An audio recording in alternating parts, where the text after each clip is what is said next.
普京噩梦开始，美计划2年砸546亿元乌，引爆俄美新冷战。乌克兰猛攻俄南部核心目标克里米亚再遭空袭。乌克兰南北战线火爆升级，乌军反攻箭在弦上。核潜艇出动，特朗普下令逼近俄罗斯，全球市场瞬间崩盘。3万俄兵攻打恰西夫亚尔惨败，未来进攻双子城恐付出20万血债。印度断供，俄罗斯520万桶原油订单瞬间蒸发，俄罗斯遭重创。8.7级强震重创北库里尔斯克港，俄远东后勤中枢瘫痪。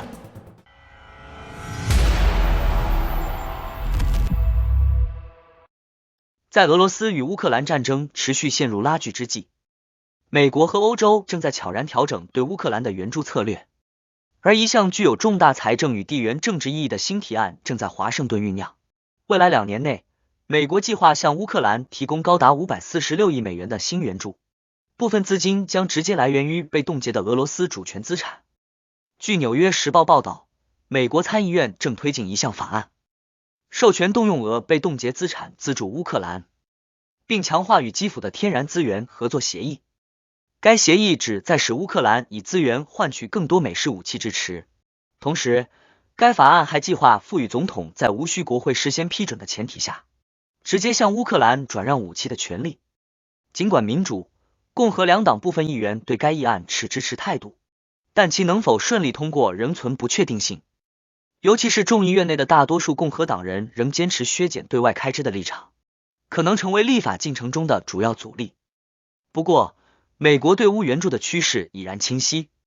不久前，参议院委员会以压倒性多数通过了2025财年总额高达8520亿美元的国防授权法案，其中专门为乌克兰预留了10亿美元。虽然众议院版本删除了这部分预算，但双方接下来的协调谈判，以及最终特朗普的签署与否，将决定援助计划的实际落地。与此同时，美国与欧洲也在同步扩大对乌克兰的军事支持。五角大楼刚刚与雷神技术公司签署一项高达35亿美元的大型军火合同，正式启动 RAM 中程空对空导弹的批量生产项目。该项目不仅为乌克兰量身定制，也涵盖了包括立陶宛、以色列、波兰、芬兰、德国、日本等多个美国盟国，显示出美方正加快在全球部署空军作战体系。根据合同内容，雷神公司将负责导弹本体的制造，并同步提供遥测系统、初始与现场备用零件，以及必要的技术工程支持。这些导弹将装备乌克兰空军正在引进的 F-16战机，以及美欧联合援助的国家先进地对空导弹系统，进一步提升乌克兰的防空与制空能力。该批导弹的生产将在雷神位于亚利桑那州图森市的工厂进行，预计整个项目将持续至2031财年第3季度完成。此举不仅强化了美乌之间的军事合作，也代表美国正脊柱对外军售将先进武器系统更广泛的部署至其战略盟友体系中，持续在全球范围内重塑力量格局。欧洲方面，德国则宣布将向乌克兰再提供2套爱国者防空系统，这一决定建立在德美之间达成的调换协议之上。柏林将率先向基辅提供现有系统，并从美国加速获取替代品。德国国防部长皮斯托瑞斯明确表示，未来几天内首批发射装置将起运乌克兰，完整系统则会在2到3个月内陆续交付。而乌克兰方面的防空需求远不止于此。驻德国大使近日坦言，目前乌克兰至少需要10套以上的爱国者系统才能有效拦截俄军导弹，远超北约成员国当前承诺的数量。为了进一步验证欧洲防空体系的实际作战能力，欧盟旗下导弹集团日前在地中海成功测试了第2枚兹晚 30BENT 防空导弹，该系统具备拦截高超音速与中程弹道导弹的能力，被视为乌克兰战场的潜在关键武器。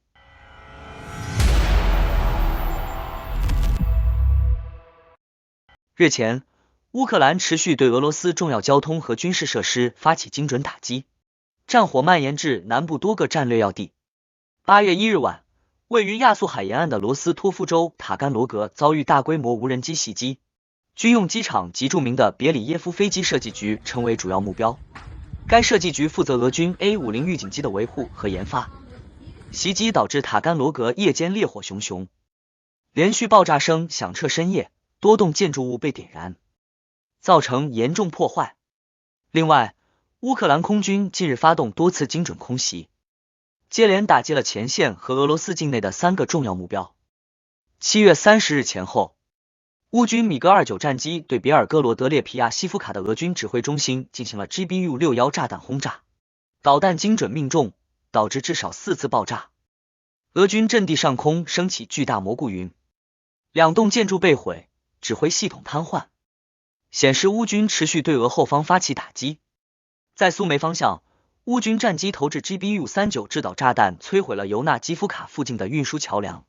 桥体断裂严重，俄军后勤补给遭受重创。在别尔哥罗德和库尔斯克地区，乌克兰军队坚守阵地，并持续向前推进，显示出强烈的进攻态势。苏梅方向，乌军成功收复安德烈夫卡和奥列克谢夫卡，积极展开攻势。俄方军事观察者称，自乌军夺回孔德拉蒂夫卡以来，苏梅地区的俄军形势不断恶化。与此同时，克里米亚半岛因科尔曼铁路站也遭遇空袭，现场浓烟滚滚，运输油料的列车受损停运，破坏范围广泛。尽管俄军未对此做出官方回应，但从视频画面和破坏程度看，袭击影响巨大。乌军此轮攻势不仅针对罗斯托夫和克里米亚，之前克拉斯诺达尔等南部重工业和军事重地亦多次成为目标，显然旨在切断俄军的战略资源调配和后勤保障。7月30日晚至31日凌晨，俄军使用309架沙赫德无人机和巴梅伊斯坎德尔 K 导弹袭击基辅，乌防空击落288架无人机和3枚导弹，部分导弹和无人机击中12处民用目标，造成16死159伤。基辅宣布8月1日为哀悼日，联合国安理会将于8月1日就此讨论，谴责俄军对基辅的袭击。尽管英俄为常任理事国，实质性决议难产，甚至即使通过也难以制约克里姆林宫。当前形势表明，口头谴责难以遏制暴行，只有通过持续且慎重的军事打击，才能迫使侵略者承担代价，停止杀戮。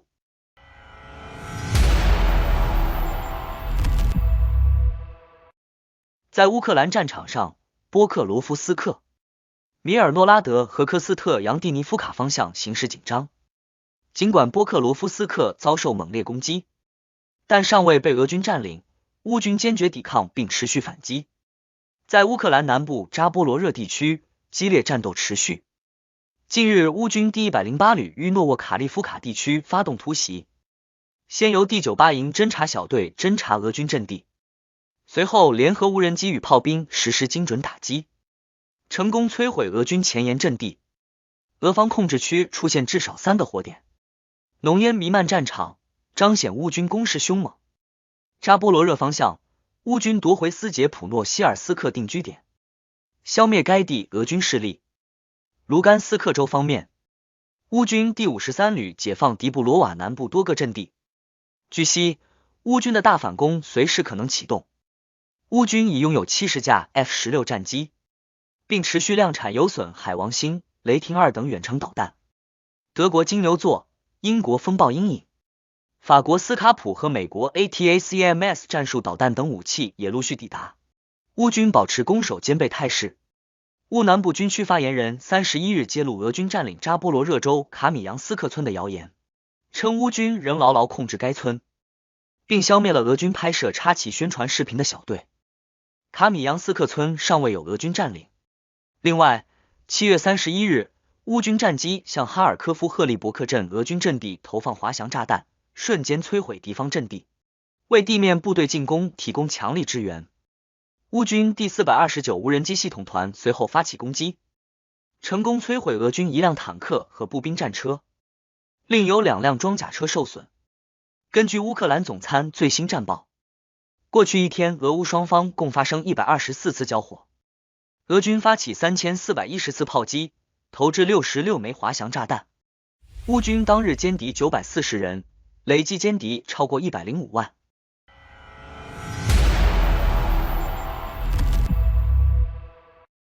8月1日，美国总统唐纳德·特朗普在社交平台 Truth Social 上罕见发文，宣布已下令2艘核潜艇前往适当海域，回应俄罗斯安全委员会副主席梅德韦杰夫近期带有挑衅意味的言论。这一举动不仅加剧了美俄之间的紧张氛围，也瞬间震动全球市场。莫斯科交易所核心指数 IMOX2 当天出现剧烈下跌，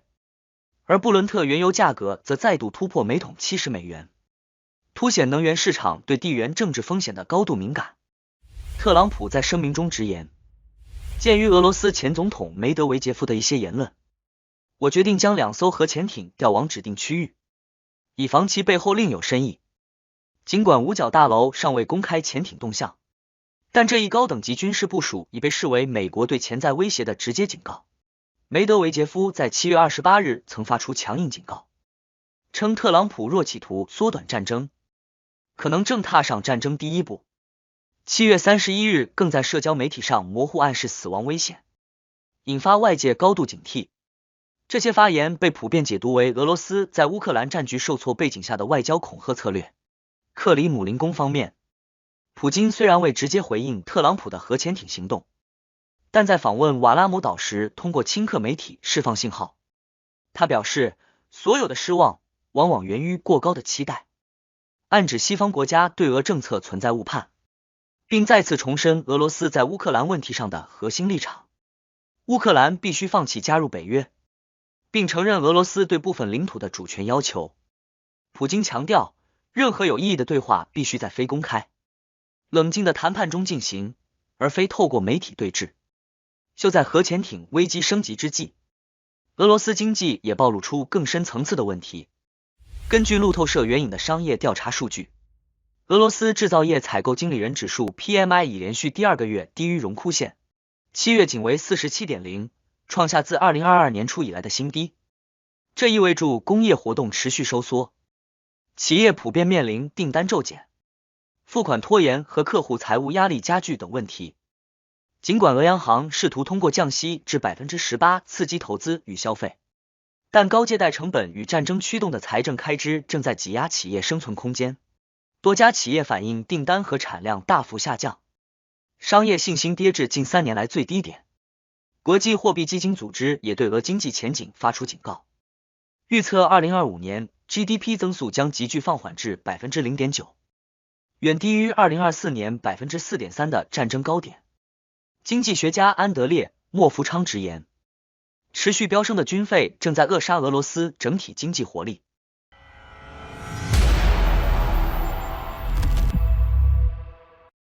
7月31日，俄国防部宣称已占领恰西夫亚尔，但乌克兰霍尔蒂恰作战战术小组迅速驳斥，称这只是俄军在乌军后方的有限插旗行动，大部分插旗者已被击毙。第24旅依然牢牢控制该市。乌克兰总统泽连斯基也证实，乌军依旧掌控恰西夫亚尔，并指责俄方频频造谣，强调俄军多次进攻均被击退。莫斯科尚未对最新情况作出回应。俄方此前宣布占领恰西夫亚尔和波克罗夫斯克的消息缺乏权威媒体和卫星图像支持，双方战斗仍在激烈进行中。这座曾经宁静的小镇，如同乌东其他城市一样，在战争中遭受严重破坏。要知道，俄军从2023年5月占领巴赫穆特后，花费26个月推进10公里至恰西夫亚尔边界，又用了18个月占据该镇约 80% 的地区。期间，俄军采取焦土战术，几乎摧毁所有设施，伤亡惨重，累计超过3万人，平均每夺取1平方公里即付出约3000人伤亡。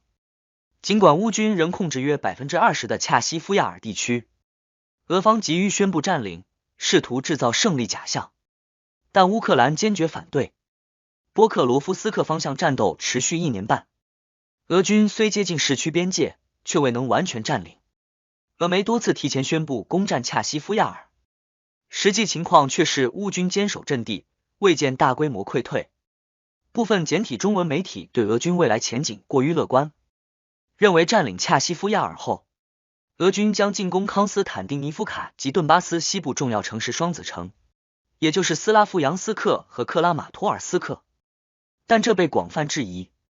恰西夫亚尔仅为乌军1级战术支撑点，双子城为2级战略重镇。俄军若要攻克，需要付出至少20万人的伤亡。当前双方主力大多集中在波克罗夫斯克，俄军是否能攻下该地及所需时间仍未知。即使攻下，也将元气大伤，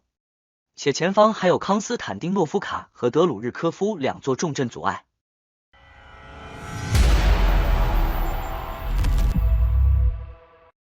8月1日，印度石油公司宣布已大幅调整其原油采购策略，标志着印度正式告别俄罗斯原油市场。近期，该公司至少采购了500万桶美国原油，并额外从阿联酋采购了200万桶，同时还从西非和中东地区大量购入原油，交货时间也相较以往更为紧凑，显示印度能源供应链正在快速转向非俄来源。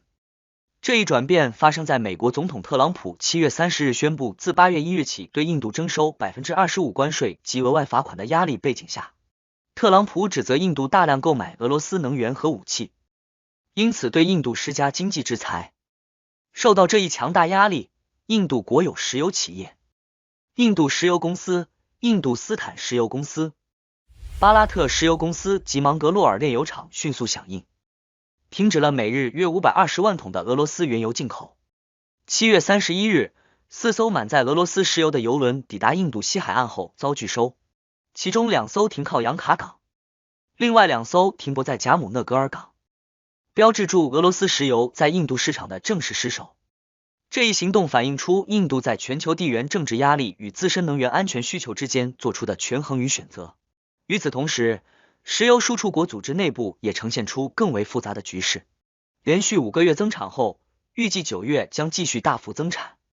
尤其是沙特、阿联酋和科威特计划通过加大产量并降价，抢占市场份额，以替代俄罗斯石油的缺口。特朗普与欧盟的能源协议中也明确，美国将积极扩大对欧盟7500亿至1万亿美元的石油及液化天然气出口，进一步挤压俄罗斯能源市场空间。另外，美国对欧盟继续采购俄罗斯能源表示不满。特朗普公开要求欧盟承诺在其任期内购买1万亿美元的美国燃料，以实现彻底与俄罗斯能源切割。美国急注美国优先政策，积极推动盟友调整能源供应链，同时通过军火和能源出口加强对乌克兰的支持，间接削弱俄罗斯的战时经济基础。面对失去印度这一庞大买家，以及欧盟和亚洲市场的持续制裁和替代压力，俄罗斯能源收入大幅减少已成定局，加之大规模的预算赤字、通胀压力和维持战争所需的巨额资金，俄罗斯经济面临严重挑战。最新数据显示，俄罗斯制造业活动持续收缩，经济增长预期从2024年的 4.3% 骤降至2025年的不到 1%，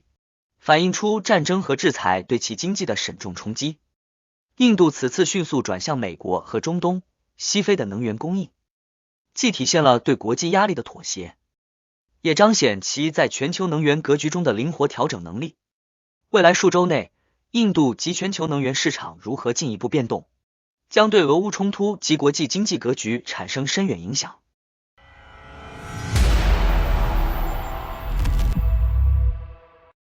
8月1日凌晨，俄罗斯远东萨哈林州北库页岛上的北库里尔斯克港，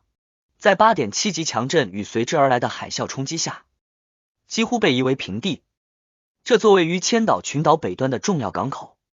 历来被视为俄太平洋舰队与远东军事体系的关键支点。海啸将港口冷藏仓库的屋顶也被彻底掀飞，原本存储的8000吨冷冻鳕鱼全部化在泥水中。另依赖该港口卸货的萨哈林渔业遭受沈重打击。据统计，这一港口每年处理的鳕鱼就占全州年产量的 15%。对当地渔民来说，这不仅是经济损失，更是生计断裂。但比渔业受创更令人担忧的是军事层面的连锁反应。北库里尔斯克港地理位置极其敏感，往南200公里即设太平洋舰队核潜艇基地彼得罗巴甫洛夫斯克，潜艇出海需依赖该港口提供破冰与燃料保障。而往北数百公里，俄军近年来刚在泽捉岛部署了5会反舰导弹系统，其弹药、物资同样要靠北库里尔斯克港中转补给。可以说，这座港口在俄远东防御体系中扮演着后勤食堂的角色。一旦瘫痪，俄军的海上力量调度就如同断粮。目前来看，核潜艇加一次燃料可能要绕行1000余公里，而导弹阵地能不能及时补给也成疑问。更尴尬的是，就在这场地震发生当天，俄罗斯总统普京正与白俄罗斯总统卢卡申科在位于拉多加湖的瓦拉姆岛清凉会晤。面对国内民众与军方的焦灼，他只在发言中表示：“我们向所有战斗至最后一刻的英雄们致敬，他们的牺牲绝非徒劳。”而对远东地震灾情只字未提，引发舆论关注。要恢复港口运转，时间显然不站在俄罗斯一边。参考2013年弗拉迪沃斯托克港台风后重建的经历，当年俄军花了2年才让港口重新启用，而眼下俄海军的预算捉襟见肘，连太平洋舰队旗舰瓦良格号都因经费不足，在船坞中待了半年都未修好。如今再多出一座港口要修，意味着不得不削减其他战备开支，甚至可能影响核潜艇的维护周期。好的，感谢您一口气看到最后了，这是对我们最大的鼓励和支持。要看最全面、最及时准确的战场热点报道更新，就请每日锁定新冷战情势。如果您喜欢我们的节目，也请您点赞、留言、订阅，把视频分享出去，让更多的人看到这个节目。想要赞助我们的朋友，可以打开超级感谢打赏赞助，帮助我们能持续做出更多好节目。谢谢大家。